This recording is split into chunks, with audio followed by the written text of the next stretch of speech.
जय गंगे। आप सभी को मेरा प्रणाम। एक बार फिर आप सभी का स्वागत है मेरे इस चैनल पर, जिसका नाम है मंत्रास विद पुनीत।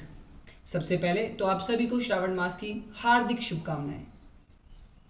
श्रावण महीना चल रहा है और हम सभी भोले बाबा की पूजा अर्चना में लगे हुए हैं। हालांकि इस बार का श्रावण महीना थोड़ा सा अलग जरूर है हम सभी के लिए। जहां कुछ लोगों की बाबा केदारनाथ के दर्शन की अभिलाषा अधूरी रह गई, वहीं लोगों ने अपने घरों में रहकर भगवान शिव को अपनी भक्ति से प्रसन्न किया। श्रावण मास क्यों यह इतना ज़्यादा महत्वपूर्ण है हम सभी के लिए? ज्योतिष विज्ञान के अनुसार इस माह की पूर्णिमा तिथि को आकाश में श्रवण नक्षत्र का योग बनता है।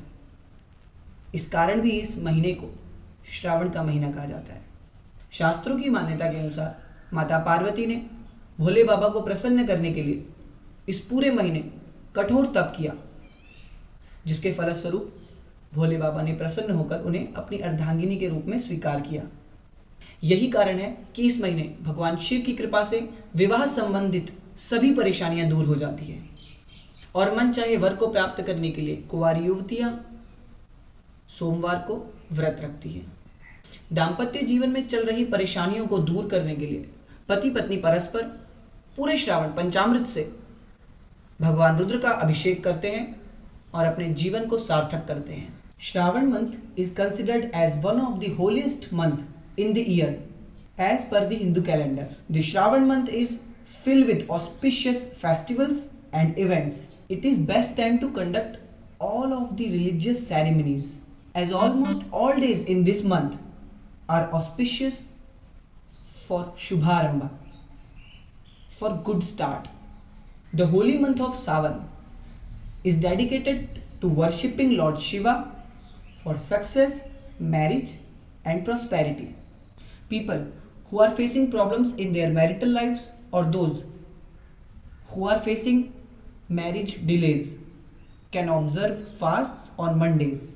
लोग पूरे देश से कावड़ लेकर उत्तराखंड ऋषिकेश में नीलकंठ महादेव को जल चढ़ाने आते हैं, परंतु जैसा कि मैंने पहले बताया, इस बार हमें बहुत सी परेशानियों का सामना करना पड़ रहा है। बहुत सा जहर है जो हमने हमारी इस धरती माँ में घोल दिया था और जिसका असर अब हमें हमारे रिश्तों में भी देखने को मिल रहा है। हमारे भीतर समुद्र से उमड़ते विचारों पर हमें मंथन करना होगा और हमारे इस रिश्तों में घुल रहे जहर को पीना होगा। और इसके लिए आपको कहीं बाहर जाने की ज़रूरत नहीं है।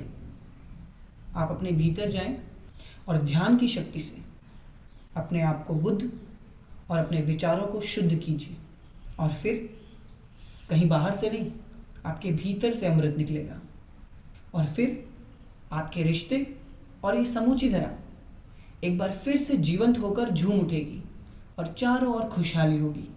तो आइए इस सावन भोले बाबा की समाधि रूपी प्रतिमा को अपने भीतर बसाते हुए खुद से साक्षात्कार करें और खुद को और पूरी वसुंधरा को बेहतर बनाएं।